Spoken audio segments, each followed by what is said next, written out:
Bonjour à toutes, bonjour à tous. Nous vous souhaitons la bienvenue dans cette nouvelle matinale RSM.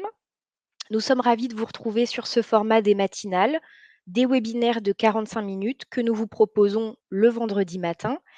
Ces webinaires, ils nous permettent d'aborder l'actualité et les enjeux de vos entreprises en lien avec les larges et différents domaines d'expertise de RSM, social, fiscal, financier, juridique, IT, en tout cas de décrypter pour vous l'actualité, les obligations et tout autre sujet toujours très complexe pour vos structures.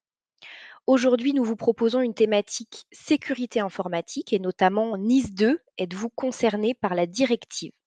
Donc, nos 2 animateurs vont revenir pour vous sur les nouvelles obligations en matière de cybersécurité. Les experts que vous avez en face de vous aujourd'hui, nous avons Serge Maury, qui est manager conseil transformation et risque IT, et François-Xavier Michel, consultant senior risque et performance. Tous les deux accompagnent les entreprises au sein du service conseil risque et performance du bureau de Lyon. Avant de leur passer la main, quelques mots rapides sur le réseau RSM.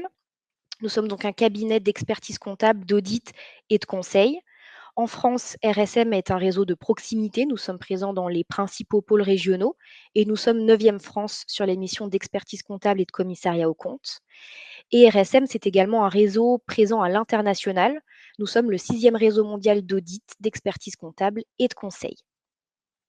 Je dirais que je n'en dis pas plus. Je vais laisser la main tout de suite à nos animateurs qui vont dérouler leur présentation. Bonjour à tous. Donc, à la suite de ce que vient de dire Aurélia, nous avons effectivement, nous sommes, François-Xavier et moi-même, nous faisons partie du pôle conseil qui a plusieurs axes d'intervention qui se situent sur la transformation de la fonction finance, tout le contrôle interne et la fraude, la conformité réglementaire, les risques IT, et c'est le cas aujourd'hui, l'accompagnement au projet MOA et le RSE, avec une nouvelle arrivée dans notre équipe récemment.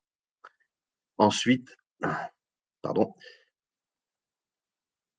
sur les éléments de contexte qui nous concernent sur Nice 2 aujourd'hui, l'idée, c'est de répondre à la directive NIS 2 qui est applicable depuis le 17 octobre de 2024 et qui vient répondre un petit peu à la multiplication des attaques et aux défis des entreprises dans ce domaine-là. Vous le savez, vous le voyez dans l'actualité, on vous le rappelle ici, en 2024, plus de 4800 cyberattaques, 200 collectivités locales concernées, de plus en plus d'organismes publics aussi concernés, qui posent des problèmes soit d'approvisionnement, de perte de données, de sécurité d'information, et qui engendrent des dysfonctionnements assez forts dans les chaînes industrielles. Face à cela, la directive NIS 2 a été mise en place. Elle vient, j'ai toujours un petit temps de passage.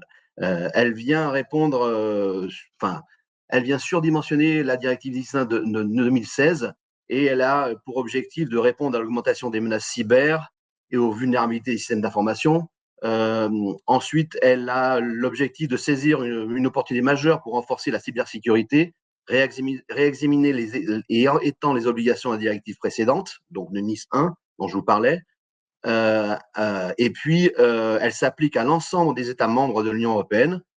L'idée, et ça c'est une nouveauté de NIS 2, c'est de promouvoir le zéro impact au lieu de promouvoir le zéro attaque. C'est-à-dire qu'on n'est plus dans la défense ultime de nos systèmes d'information, on est plutôt aujourd'hui dans comment nous allons limiter les impacts sur nos systèmes d'information et quels sont les systèmes de résilience possibles.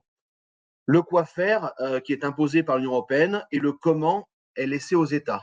Le quoi faire, c'est la directive 10 qui implique de manière accrue tous les États dans la cybersécurité, y compris pour encadrer les acteurs privés, le renforcement des obligations de sécurité pour certains acteurs publics et privés, l'extension du périmètre, davantage d'entreprises sont concernées.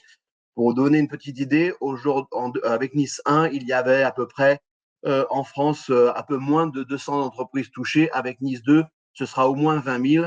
Et à l'échelle de l'Union européenne, près de 150 000 entreprises qui seront concernées par Nice 2. Elle impacte deux types d'acteurs, comme on vient de le dire, le secteur public et le secteur privé, et surtout les prestataires IT On y reviendra. Une autre idée de NIS 2, c'est qu'on rejoint le RGPD, c'est-à-dire que sont concernés les entreprises et leurs sous-traitants. Et quand bien même une entreprise ne serait pas éligible à NIS 2, du fait que ce sous-traitant l'est, elle doit effectivement mettre en place des mesures de contrôle de ses sous-traitants pour vérifier s'il est bien conforme NIS 2. Autre point qui est important, comme vous avez pu le remarquer, on a, et c'est pour ça aussi que le webinaire d'aujourd'hui est important, on a eu très peu de communication, en tout cas, sur cette directive. On sait qu'elle a été mise en application, mais par contre, on a très peu de notions de ce qu'elle comporte, de quelles obligations, sur quel périmètre elle intervient, etc.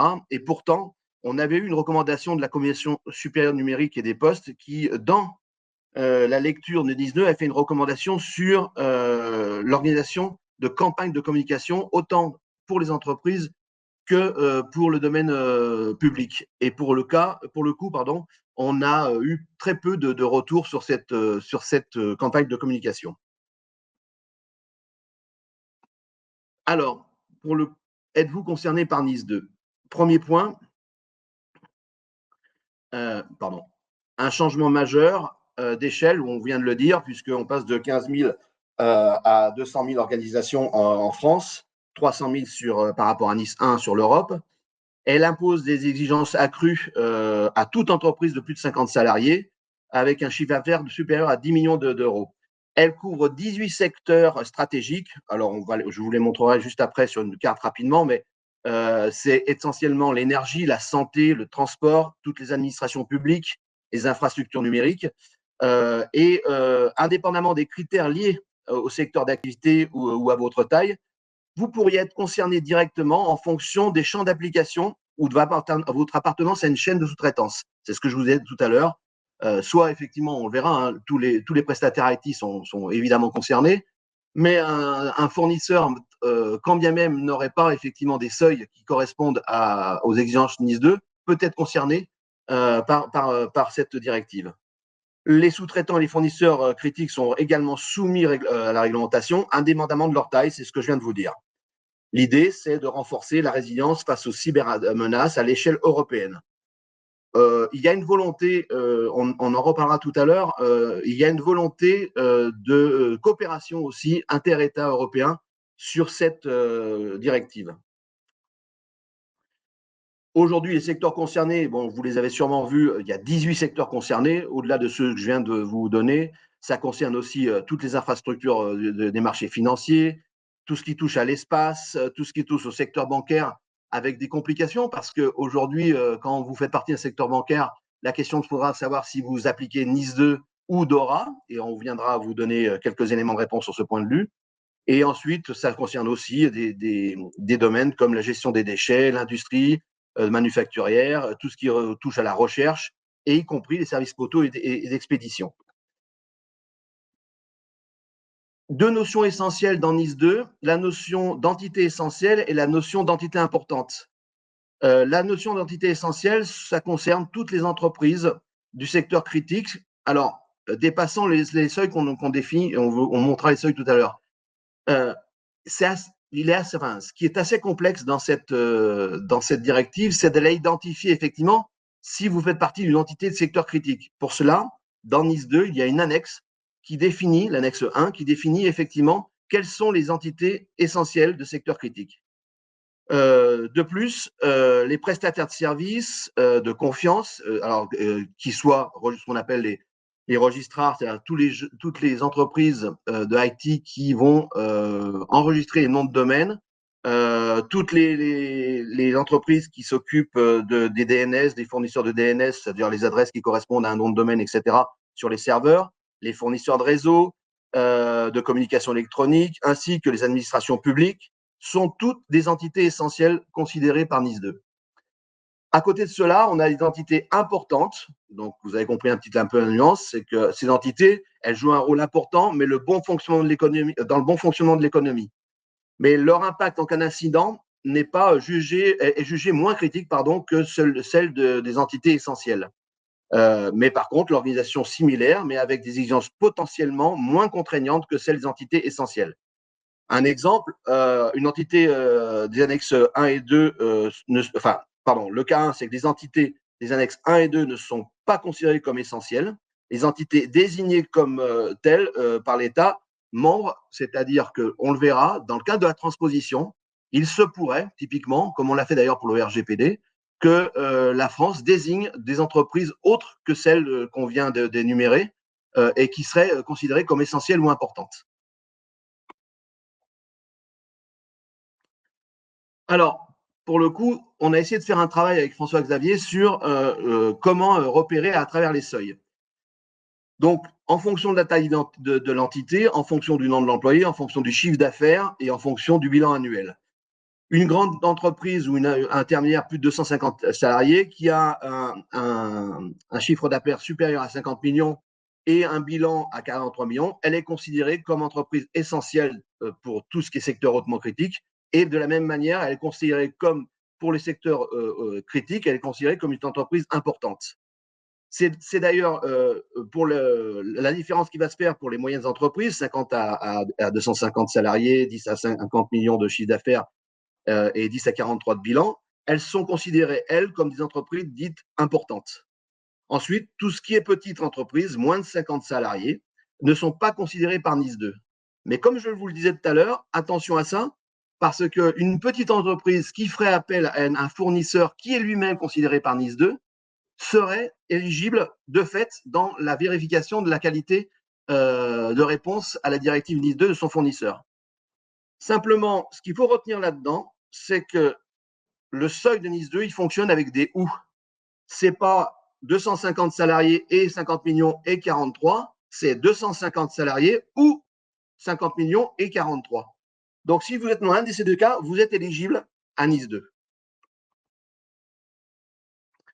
L'équation à ce moment-là est très simple. Hein. À partir du moment où vous êtes une entreprise qui est d'un secteur identifié comme hautement critique ou une entité importante, si vous respectez les seuils, etc., vous êtes concerné. Une petite entreprise seule, effectivement, qui a moins de 50 salariés, moins de 10 millions de chiffre d'affaires, n'est pas concernée. L'exception possible, c'est que certaines réglementations, ce que je vous disais tout à l'heure, c'est que certaines réglementations nationales européennes spécifiques pourraient malgré tout inclure, notamment si elles jouent un rôle critique dans une chaîne d'approvisionnement des nouvelles entreprises qui ne sont pas considérées avant. C'est pour ça que l'analyse de l'éligibilité à NIS 2, elle est beaucoup plus fine que de dire je suis dans cette cage ou je suis dans une autre, donc je suis éligible ou pas. Au-delà de ça, il faudra regarder la transposition, en tout cas sur le territoire national, de savoir quelles entreprises autres, et on y reviendra tout à l'heure sur le timing de cette évolution, qui sera effectivement inscrit dans la liste des entreprises essentielles ou importantes éligibles à NIS 2 en France. Enfin, dernière chose, et ça vient un petit peu compléter ce qu'on vient de dire, c'est qu'un texte vient en cacher un autre. Vous avez 4 grands thèmes, on y reviendra, qui sont, enfin, en tout cas, deux premiers qui sont les exigences techniques et méthodologiques, les mesures de gestion des risques en matière de cybersécurité, et derrière les obligations spécifiques cachées. Elles sont de deux ordres, ces obligations spécifiques. Celles que je viens de vous dire, c'est-à-dire vous pouvez sous-traiter à un prestataire qui sera éligible à NIS 2, et au-delà de ça, les exigences techniques peuvent aussi évoluer en fonction des pays. Il est probable, et particulièrement en France, que nous ayons des exigences techniques encore plus poussées par rapport à la directive NIS 2 européenne, c'est-à-dire qu'on va demander des améliorations, des évolutions techniques plus poussées, alors qui seront bien évidemment autres que la double identification MFA, etc., et qui seront de l'ordre du cryptage, des normes de cryptage particuliers, des normes de critères de cryptage particuliers qui seraient éligibles en France alors qu'ils ne le seraient pas dans le cadre de la transposition dans d'autres pays. Alors, la première question qu'il faut vous poser, c'est, après tout ça, suis-je effectivement visé par NIS 2 ? Avec quel référentiel légal ? Là, je passe la parole à François-Xavier. Merci beaucoup Serge et bonjour à tous. Sur la partie du référentiel légal et en lien avec ce que vient de dire Serge, il faut considérer en fait NIS 2 sous deux aspects. Le premier aspect est un aspect de forme. NIS 2, c'est une directive européenne et c'est une directive européenne qui est applicable en France depuis le 17 octobre 2024 et qui, comme les différentes directives, doit pouvoir faire l'objet d'une transposition en droit national, donc en droit français. Qu'est-ce que cela implique? Cela implique que, en ce moment même, on a des débats au Parlement pour transposer cette loi, et le régime européen prévoit que l'État membre, la France en question, eh bien, aura la liberté soit de transposer la directive en tant que telle, en l'état, sans modification, soit pourra décider de la rendre plus stricte, de la rendre plus sévère. L'inverse, évidemment, n'étant pas possible, c'est-à-dire qu'un État membre ne peut pas aujourd'hui alléger des dispositifs d'une directive européenne. Le point de vigilance est donc le suivant: si nous avons bien une directive qui est applicable à l'heure actuelle, au moment où la France décidera de la transposer, c'est bien la loi française qu'il faudra respecter en matière de NIS 2. Et par conséquent, et lorsque des contrôles arriveront, il faudra être très vigilant à vérifier les points que la France aura pu changer, aura pu effectivement modifier, aura pu renforcer. C'est par exemple quelque chose qu'on a pu observer dans le cadre du RGPD. Ça, c'est le premier point. Le deuxième point à considérer avec NIS 2, c'est son contexte en fait. NIS 2 s'inscrit dans un écosystème un petit peu plus large de règlements, directives, normes portant sur la cybersécurité. On trouve par exemple, c'est ce que vous pouvez voir dans la slide, DORA. DORA, c'est pareil, c'est une norme européenne qui a vocation à s'appliquer cette fois-ci aux institutions financières. Alors, la question tout de suite qu'on est en droit de se poser lorsqu'on est une entreprise et que l'on coche les différentes cases, c'est de se dire, mais attendez, vous êtes en train de m'expliquer que on a NIS 2, je rentre dans les critères de NIS 2. On a DORA, je rentre dans les critères de DORA. Donc à la fin, ça veut dire quoi? Ça veut dire que je vais devoir appliquer, ça fait à peu près 24 chapitres, je vais devoir appliquer 24 chapitres et je ne sais combien de règles, euh, ou alors, enfin, ça paraît compliqué. Et là où l'Europe a une vision assez pragmatique des choses, c'est de dire, mais attendez, moi, l'objectif, c'est le renforcement des dispositions de cybersécurité. Moi, c'est ça qui m'intéresse. Donc, par conséquent, si vous êtes, c'est l'exemple que l'on indique, si vous êtes une banque, que vous êtes assujetti à DORA, et que DORA a des exigences par rapport au secteur bancaire qui sont plus strictes, je vais vous demander d'appliquer DORA. Je ne vais pas vous demander d'appliquer DORA plus NIS 2, puisque de toute manière, à la fin, au sein même des dispositions de DORA, on trouve des éléments similaires à NIS 2. Et c'est vraiment ça qu'il faut garder en tête, c'est vraiment ce cumul de réglementation et de priorité. La question à l'issue de ces différents éléments, c'est un, est-ce que j'ai bien identifié mon référentiel légal? C'est-à-dire, est-ce que voilà, on a la directive aujourd'hui NIS 2, on va avoir la transposition qui sera applicable, on aura ensuite ce cumul de représentation, de priorité par rapport aux différentes directives applicables, et ensuite derrière, et c'est ce qu'on abordera un petit peu plus précisément dans les slides qui vont suivre, est-ce que j'ai bien identifié mon autorité de contrôle? Puisque ces textes, qu'ils soient à l'échelle européenne ou à l'échelle nationale, eh bien, seront actionnés, contrôlés par différentes autorités.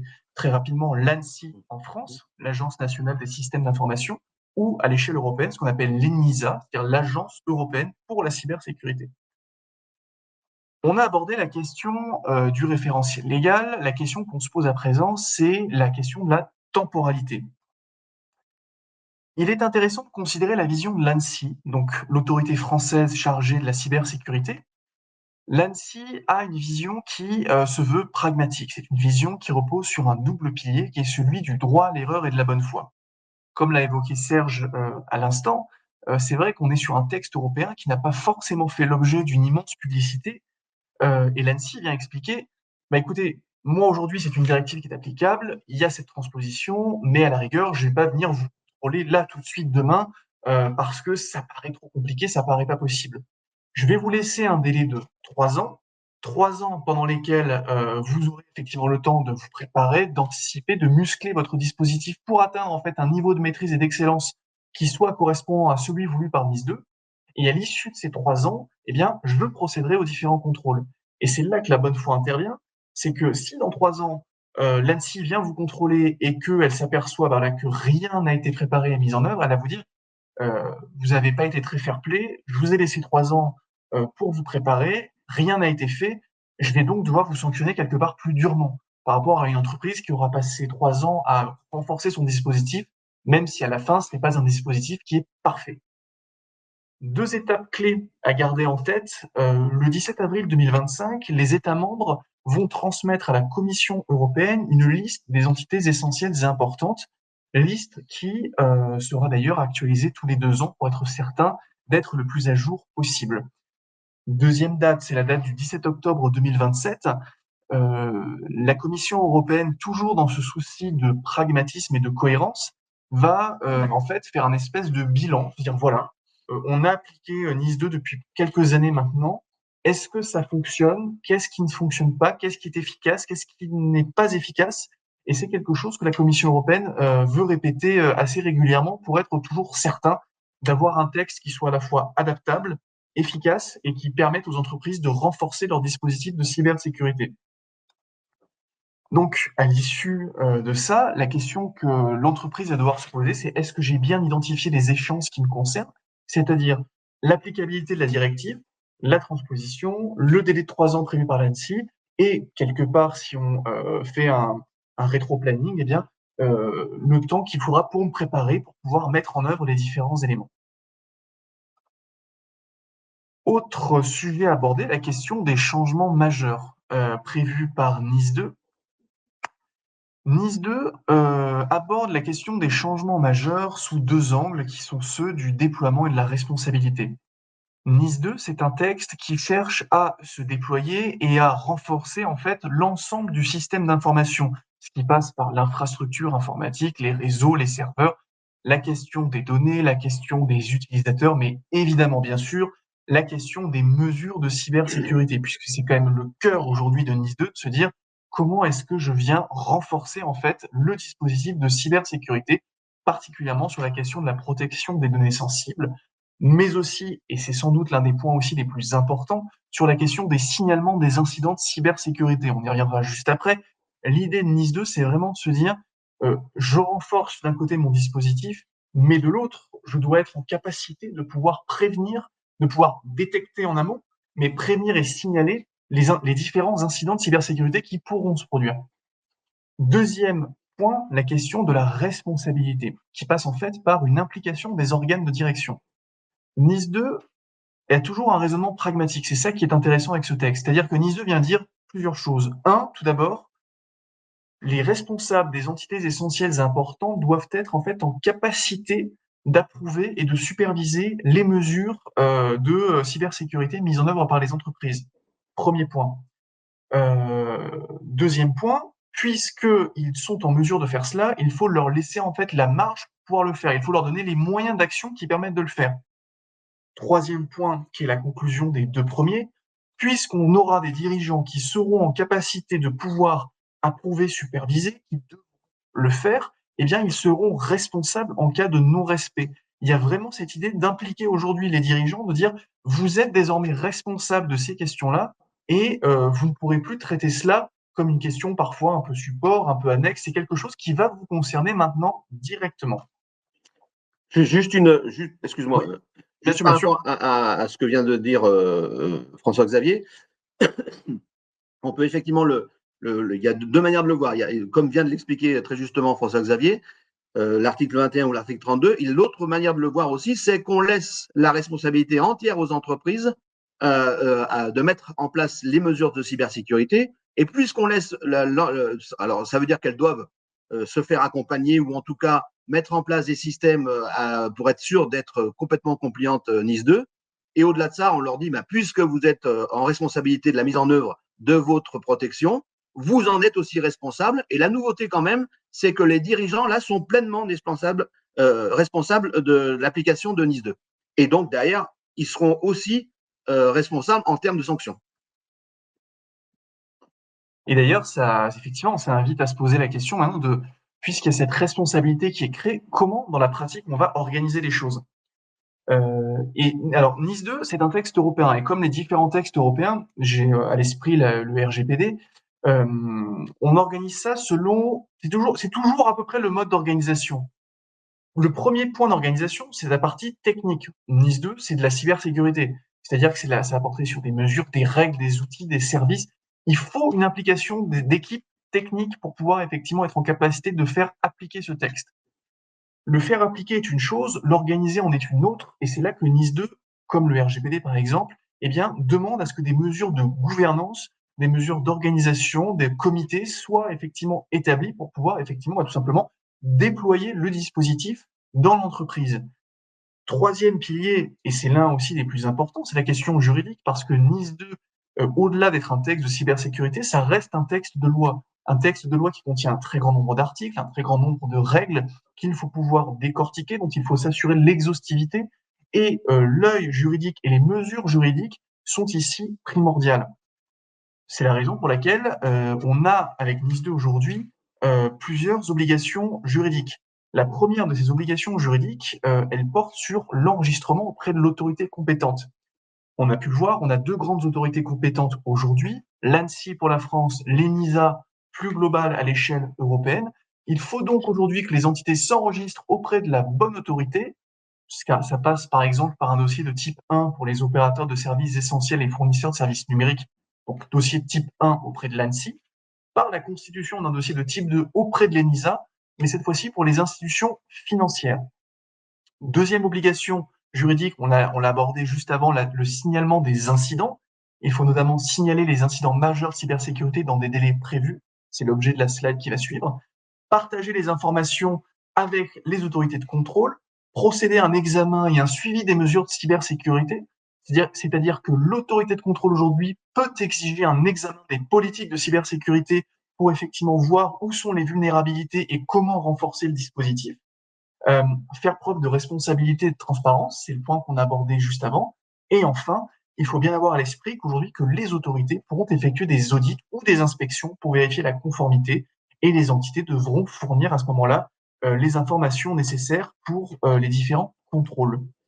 Et en matière d'ailleurs de signalement, euh, signalement majeur 24 heures après la détection, signalement un peu moins important, c'est-à-dire significatif mais moins grave, c'est 72 heures après la détection, et la fourniture d'informations complémentaires, ce sera 30 jours après la notification initiale. Juste un point là-dessus, vous voyez Ouais. bien, pour ceux qui connaissent déjà pas mal le RGPD, qu'on a beaucoup de similitudes dans la démarche et dans l'appréhension de la Commission européenne là-dessus. Typiquement, lorsqu'on parle d'incidents majeurs et d'incidents significatifs mais moins graves, en fait, on va toujours aussi s'intéresser au volume de données qui ont été touchés. Et ça, pour cela, bon, il faut pour ça décortiquer la directive, mais pour cela, on a beaucoup de similitudes avec le RGPD dans la démarche. Et je répondrai ensuite à une question qui a été posée là-dessus, d'ailleurs, sur NIS 2 ou RGPD en cas de problème. Et c'est d'ailleurs l'avantage que NIS 2 ne soit pas le premier texte européen, parce qu'à nouveau, que ce soit sur Voilà, l'organisation, que ce soit sur les notifications, c'est un raisonnement que l'on retrouve en fait dans les différents textes. tout à fait. Sur toujours ces obligations juridiques, l'un des plus gros morceaux portera sur la revue des contrats. Déjà parce qu'on a un contexte aujourd'hui qui veut qu'il y ait de plus en plus de cyberattaques et qu'on ait aujourd'hui besoin de fournisseurs critiques en matière de cloud, de logiciels, de tout un tas de services informatiques. Qu'est-ce que ça implique, cette revue des contrats? Ça implique en fait, au-delà même du contrat en tant que tel, c'est vraiment le raisonnement contractuel. C'est-à-dire que, à l'image du RGPD, on ne peut pas travailler avec n'importe qui de n'importe quelle manière. Ce qui va impliquer en fait de sélectionner en fait ses fournisseurs. Ça peut passer par une évaluation de prestataires via des questionnaires qui porteront sur des questions de qualité, de résilience, de cybersécurité. Mais ça passera aussi et avant tout par des clauses contractuelles. Un petit peu comme aujourd'hui, on peut retrouver des clauses anticorruption qui sont très musclées. L'idée, ce sera d'avoir la même démarche avec des clauses de cybersécurité. Avoir aujourd'hui des clauses qui soient effectivement renforcées, qui prennent en compte non pas uniquement l'entreprise avec laquelle on contracte, mais qui étendent l'approche à ses différents sous-traitants, par exemple, pour essayer en fait d'assurer la sécurité maximale et d'avoir le meilleur dispositif et la meilleure sécurité contractuelle sur cet aspect de la cybersécurité. Et juste, Oui. excuse-moi, juste sur la dernière phrase, vous voyez qu'on a encore une similitude avec le RGPD, c'est que non seulement on considère évidemment nos sous-traitants en tant qu'entreprise éligible à NIS 2, mais il faudra aussi s'inquiéter des sous-traitants indirects, c'est-à-dire le sous-traitant du sous-traitant, en cas en tout cas de chaîne de sous-traitance avérée. Et donc, à la fin, le bilan, sur quoi effectivement porte cette revue globale et ses différentes obligations?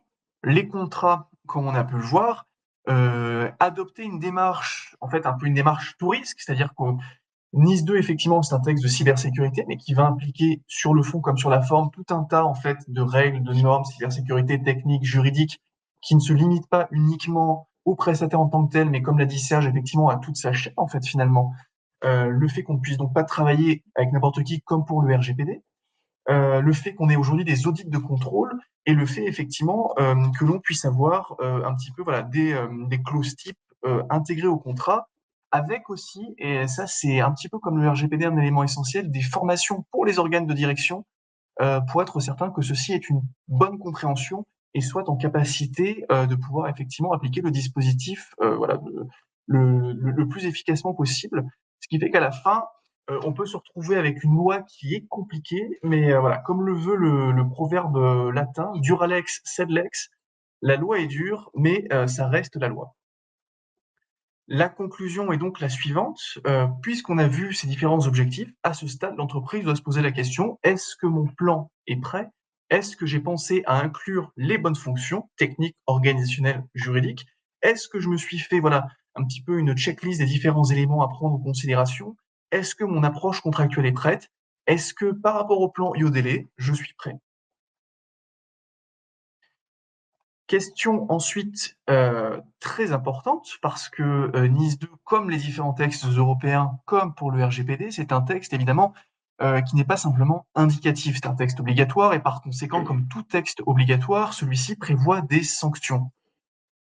Les sanctions en matière de NIS 2, on retrouve en fait les différentes obligations au sein de deux grands articles, qui sont les articles 21 et 23 de la directive. L'article 21 portant sur les mesures de gestion des risques en matière de cybersécurité, l'article 23 concernant les obligations d'information. Et les sanctions aujourd'hui sont importantes lorsque l'on est une entité essentielle, par exemple, et en cas de non-respect des différentes règles prévues par le texte, ce sera 10 millions d'euros de chiffre d'amende ou 2% du chiffre d'affaires. Lorsque l'on est une entité importante, ce sera 7 millions d'euros d'amende ou 1,4% du chiffre d'affaires. À ceci près que, puisque ce n'est pas le premier texte européen, NIS 2 prend aussi en considération la question, quelque part, du RGPD. C'est-à-dire que si nous sommes une entité essentielle et que on doit donc suivre le RGPD, la sanction ne sera pas uniquement à 10 millions d'euros ou à 2%, mais elle sera entre 10 et 20 millions d'euros et entre 2 ou 4%. En sachant évidemment qu'il n'y aura pas de cumul entre les sanctions RGPD et les sanctions NIS 2, on retiendra simplement la sanction la plus lourde. Et il en est de même d'ailleurs pour les entités importantes. Lorsque l'entité importante est soumise au RGPD, on ne se limitera plus simplement à être à 1,4% d'amende du chiffre d'affaires, mais bien à 2 ou 4%, et non plus à 7 millions, mais bien à 10 ou 20 millions, avec toujours quand même ce filet de sécurité qui porte sur le non-cumul de la sanction. Et des mesures exécutoires, c'est-à-dire non seulement vous êtes sanctionné, et on vous met en demeure de vous mettre en conformité.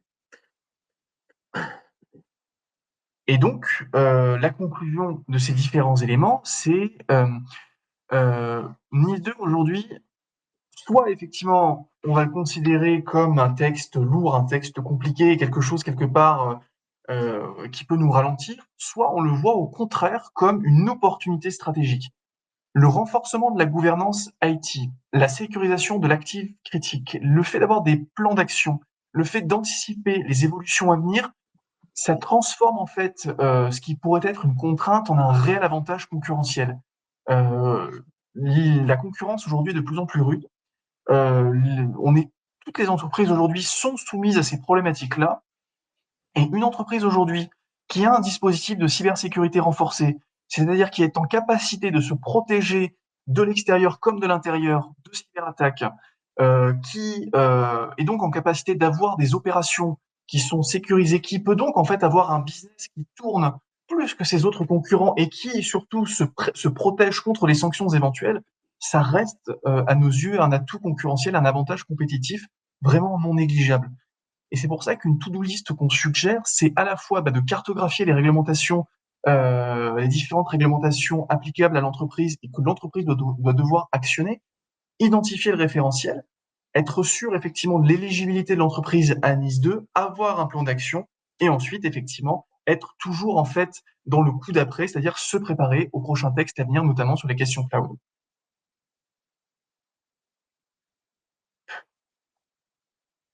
Alors, Serge, tu veux... Oui, bah, je veux juste pour terminer.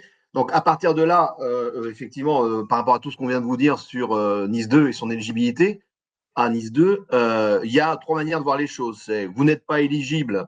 Dans ce cas-là, vous pouvez avoir deux attitudes, c'est de dire, bon, en fin de compte, j'ai d'autres choses et d'autres centres d'intérêt importants à gérer. Par contre, on peut le voir autrement, c'est de se dire, ben, malgré tout, je vais réfléchir, vu le contexte aujourd'hui économique et politique, et donc les conséquences que ça peut avoir en termes de cyberattaque, je vais réfléchir, même si je ne suis pas éligible, à renforcer ma cybersécurité et peut-être suivre effectivement les préconisations, sans aller au fond peut-être pleinement des choses, mais en tout cas de pouvoir répondre à un niveau de sécurité relativement important et correspondant aussi aux nécessités de mon entreprise. Deuxième chose, c'est vous avez un doute, vous pourriez être éligible à cette directive. Et là, auquel cas, il y a un vrai travail à faire d'analyse sur cette directive pour pouvoir savoir si je ne vais pas me retrouver dans une non-conformité importante. Et puis là, le dernier cas, vous êtes éligible et évidemment, vous devez vous mettre en ordre de marche pour que à l'horizon prochain, vous soyez complètement compliante Nice 2. Mais en tout cas, quelle que soit votre situation, il y a une démarche proactive qui permettra d'améliorer votre résilience et de transformer vos obligations en opportunités. C'est ce que vient de dire François-Xavier.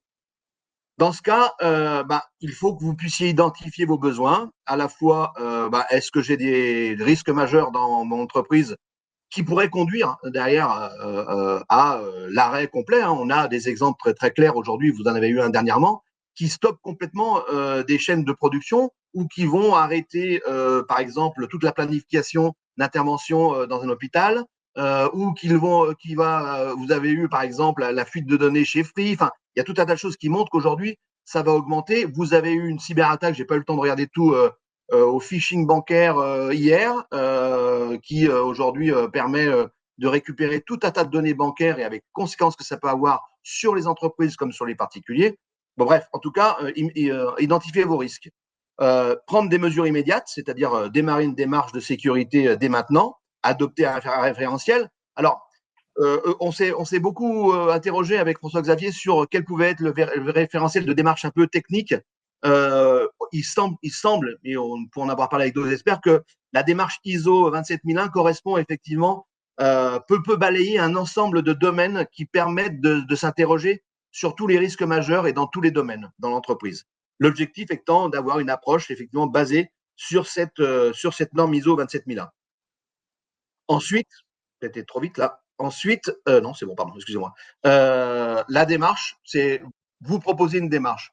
Effectivement, nous, avec nos clients, on propose une démarche qui est d'évaluer le niveau de conformité du cadre général dans la gestion des risques, d'implémenter les non-conformités, d'implémenter les exigences spécifiques à la norme en fonction aussi des entreprises, d'implémenter un programme de contrôle et enfin d'avoir une assistance opérationnelle parce que comme pour toute réglementation ou toute directive dans ce domaine-là, on ne s'arrête pas au moment où on est conforme. C'est-à-dire qu'en permanence, on fait vivre cette conformité avec de nouvelles exigences, comme on l'a dit, qui arriveront probablement, mais aussi avec de nouvelles formes de cyberattaques, et ce qui permet effectivement d'avoir un regard permanent et continu sur l'évolution de mon système.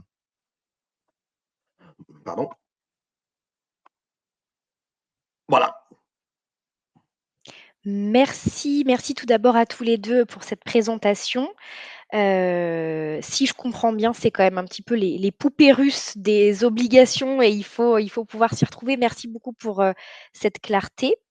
On a peu de questions pour l'instant dans le chat. On en avait une de Cécile S, mais à laquelle vous avez répondu, puisqu'elle se demandait si voilà, les sanctions pouvaient être cumulées. Donc, c'est une partie que nous avons évoquée. Et nous avons une question de Mérieux L qui nous demande si vous avez pu analyser le projet de loi pour identifier ce qui diffère de BIS2. Non. Alors la réponse est non. On n'a pas, effectivement, on n'a pas fait ce travail encore. Je reviens sur la question d'avant, hein, juste pour donner Bien de la sûr. matière, sur pourquoi le cumul des sanctions est possible sur RGPD et NIS2, parce que ça concerne deux domaines différents, hein. RGPD, on est bien sur la donnée personnelle, tandis que NIS2, on est sur le renforcement de la sécurité des infrastructures. Donc effectivement, elles se cumulent, puisque si vous êtes éligible à l'un, fatalement, vous serez probablement éligible à l'autre, puisque dans le RGPD, on a des obligations de mise en sécurité technique. Merci Serge pour ta précision. Alors, en attendant que peut-être d'autres questions nous viennent, on voulait vous préciser que la matinale sera disponible en replay, que le support est téléchargeable dès à présent et que bah, voilà, vous avez les coordonnées de l'équipe qui s'affichent. N'hésitez pas à revenir vers eux si vous avez des questions post-webinaire. On est aussi très conscient que c'est des obligations, comme le disaient François-Xavier et Serge, qui sont aussi spécifiques en fonction des situations. Donc voilà, vous allez peut-être avoir des questions liées à vos situations beaucoup plus spécifiques. On a une question supplémentaire qui est: la déclaration est un acte volontaire. Si on ne se déclare pas, comment ça se passe? Mal, ça se passe mal. Ça se passe mal, puisqu'effectivement, c'est un acte volontaire, comme vous le dites, mais c'est une obligation de NIS2. Alors, soit on est comme pas vu, pas pris, hein, donc voilà. Mais par contre, si derrière vous avez des conséquences de perte de données ou des conséquences qui pourraient engendrer des pertes sur la chaîne d'approvisionnement ou autre, bien évidemment, vous serez rattrapé par la patrouille. Donc, c'est un acte volontaire, oui, je suis d'accord avec vous. Par contre, effectivement, c'est de se poser la question lorsque vous avez des conséquences d'une cyberattaque qui vous paraissent, comme on l'a dit, importantes ou moins graves, etc. On va avoir la même démarche, c'est-à-dire, grosso modo, est-ce que, bon, dans les 24 heures, j'ai rétabli mes services et ça correspond à ma contractualisation et ça pose pas de problème. Je vérifie d'avant si j'ai pas perdu de données, si elles sont pas dans la nature, etc. Mais par contre, l'avantage de signaler ça et de faire la démarche du signalement, ça permet surtout de se dire a posteriori, si jamais des données avaient été perdues, si des données ou autres, en tout cas, des process avaient été heurtés, si jamais a posteriori ceci était découvert, vous pourriez toujours vous targuer du fait que vous aviez fait une démarche de déclaration et ensuite de rectification. Donc ça vous, quelque part, cette manière de, c'est pas un outil de surveillance, c'est plutôt, à mon avis, de notre point de vue, un outil de protection. Vous faites la déclaration, vous terminez effectivement votre registre en disant bah, pas de conséquences graves et aucun impact sur notre entreprise ou nos activités. Ça permet à posteriori de dire bah, nous, on avait jugé qu'il n'y avait pas eu de problème et on vous l'a déclaré. Voilà. Merci Serge pour ta réponse. Donc effectivement, on vous conseille plutôt de déclarer. On a une autre question: existe-t-il des sites pour évaluer si on est concerné par NIS2? Tout à fait. Il existe le site de l'ANSSI, pardon, où vous avez, on vous le mettra tout à, enfin après dans les commentaires si c'est possible, Aurélia, je sais pas. Mais en tout cas sur le site de l'ANSSI, vous allez pouvoir aller. Il y a un site d'évaluation. Alors, très franchement, on a un peu travaillé dessus avec François Xavier.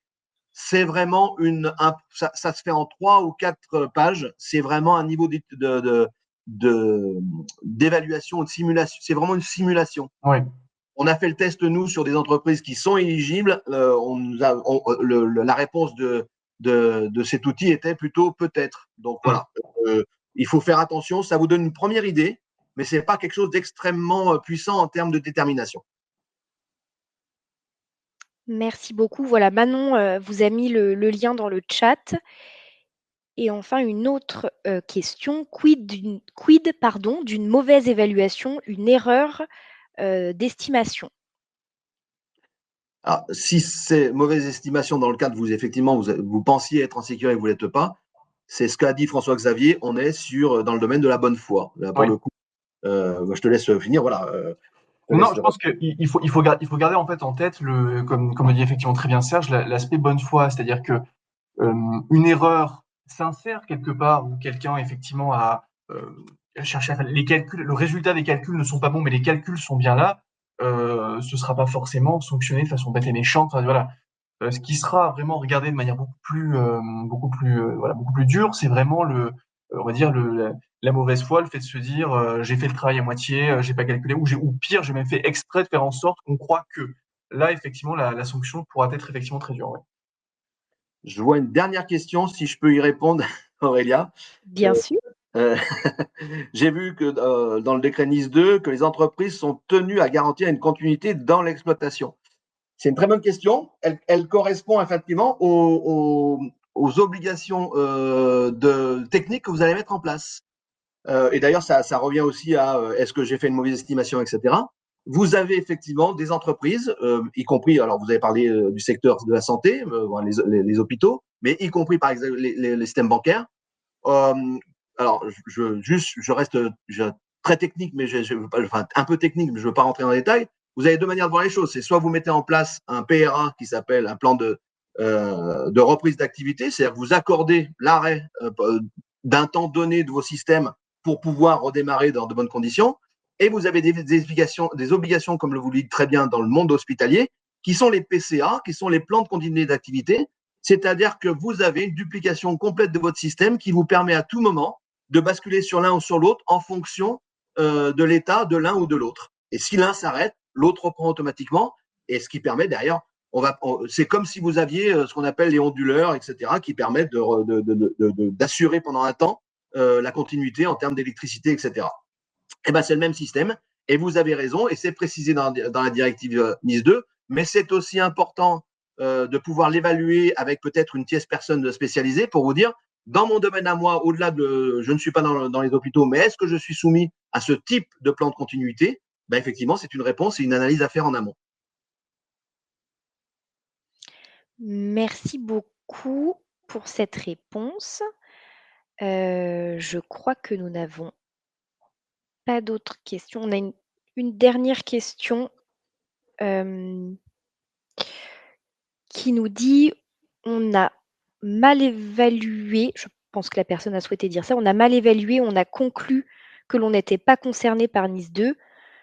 Vous dites vous-même que sur le site de l'ANSSI, les réponses ne sont pas claires». Quelle est la question? Bah, je crois que c'est pour revenir sur, ce que tu disais Serge tout à l'heure, c'est le Oui, principe d'accord. de bonne foi et appuyer le fait que enfin voilà, j'ai l'impression que cette personne a Bah, dû peut-être mal, si je peux effectivement peut-être répondre, si effectivement vous faites une évaluation et que la conclusion de l'évaluation, c'est que vous n'êtes pas éligible, je pense qu'il y a 2 comportements à avoir. Soit vous vous dites effectivement: «Bah, oui, c'est le cas et à ce moment-là, quelque part, je m'en fiche un peu de ce texte et de ces dispositions». Soit vous dites: «Dans le doute et quoi qu'il arrive», et c'est plutôt nous l'approche qu'on privilégie, bah, quelque part, non seulement ça coûte rien, mais ça peut ensuite me favoriser moi, de renforcer la cybersécurité. mmh, C'est ce que disait Serge, quand bien même vous auriez la certitude de ne pas être éligible, adopter aujourd'hui une démarche type un peu NIS 2 pour renforcer vos systèmes, ça protège vos activités. Quelque part, ça vous protège d'un point de vue législatif, parce que NIS 2 ne sera certainement pas le dernier texte en matière de cybersécurité. Et à un moment donné, soit le champ d'application sera étendu, soit on aura d'autres lois. Mais ça paraît très peu probable aujourd'hui qu'une entreprise échappe en fait à toutes les réglementations. Donc en fait, si vous avez un doute, on pense qu'il est toujours mieux à tous les niveaux, d'un point de vue sécurité législatif et opérationnel, de renforcer sa sécurité avec NIS 2 ou avec la cybersécurité en Et général. puis, comme on le dit souvent, la confiance n'empêche pas le contrôle. Voilà, c'est assez simple. exactement. Le voir comme un levier stratégique et pas seulement, une obligation. Voilà. Merci beaucoup, merci à tous les participants, merci à tous Oui. les 2. Il nous Merci. reste, à vous Merci. souhaiter une bonne journée et à vous dire, à très bientôt. Bonne Merci à journée. tous. Bonne journée, merci. Au revoir. Au revoir.